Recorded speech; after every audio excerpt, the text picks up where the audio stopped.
किन्नर चुड़ैल। गोरखपुर नाम का एक गांव हुआ करता था। उस गांव में ज्यादा लोग नहीं रहते थे। उस गांव में एक गर्भवती विधवा औरत रहती थी। उस औरत का नाम कमला था। कमला अपने घर में अकेली रहती थी। उसके पति की सारी जायदाद उसके नाम हो गई थी, पर सभी गांव वाले उस औरत को मनहूस औरत समझा करते थे और सभी उससे नफरत किया करते थे। एक बार कमला राशन की दुकान पर खाने का सामान खरीदने जाती है। भैया जी, जरा 1 किलो दाल चावल देना। अरे हाय हाय हाय हाय हाय हाय! अरे मनहूस औरत, मेरी दुकान में अपशुगन करवाने आ गई क्या? हैं? चल जा यहाँ से।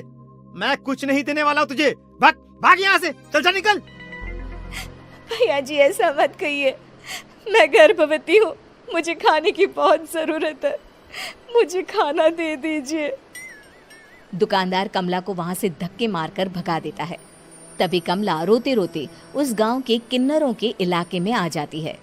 गांव वाले किन्नरों को उसी इलाके में रखा करते थे, क्योंकि वो लोग किन्नरों को पसंद नहीं करते थे और उनके इलाके में रहने से मना करते थे। तो किन्नरों ने उसी गांव में अपना एक इलाका बना लिया था। जब किन्नर लोग देखते हैं कि एक गर्भवती महिला रोते रोते उनके इलाके में आ गई है, तो सारे किन्नर कमला के पास जाकर उसका हाल पूछने लगते हैं। क्या हुआ बहन, तुम्हारी गर्भवती अवस्था में इतनी बुरी हालत कैसे है? तुम रो क्यों रही हो? तुम डरो मत, हम तुम्हें कोई नुकसान नहीं पहुंचाएंगे। तुम शांत होकर सब बताओ कि हुआ क्या है। मैं कमला हूँ।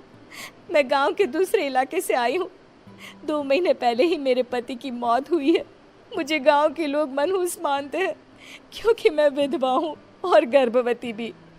वहाँ के लोग मुझे खाने के लिए कुछ बेचने के लिए भी तैयार नहीं, जिससे मेरा गुजारा नहीं हो रहा था।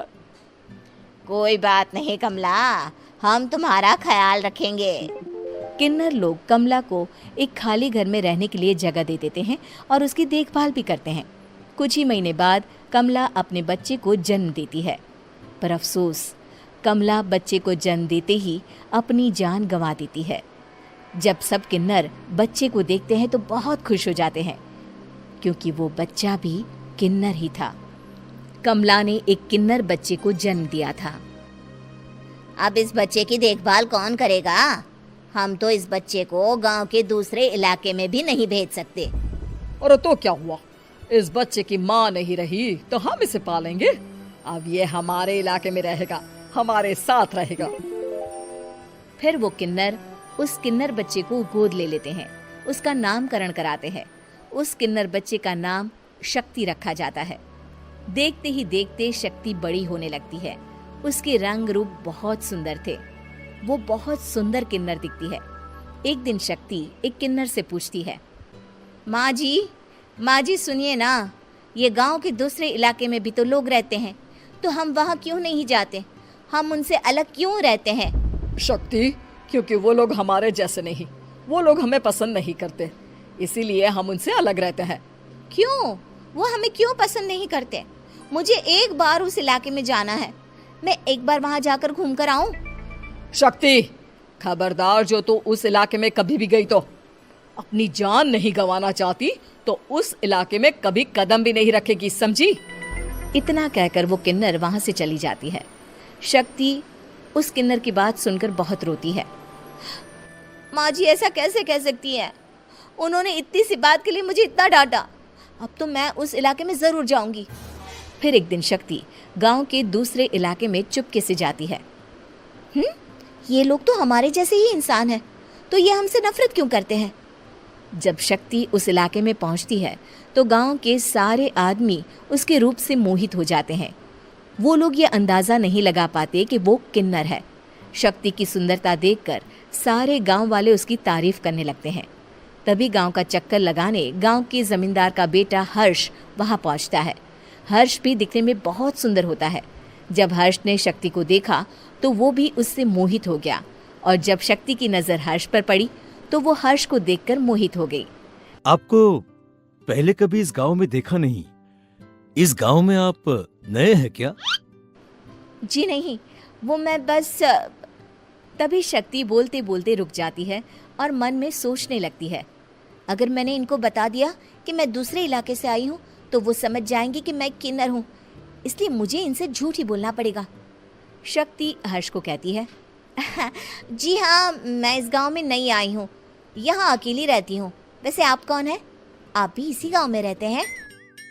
जी हाँ, मैं इस गांव के जमींदार का बेटा हूँ।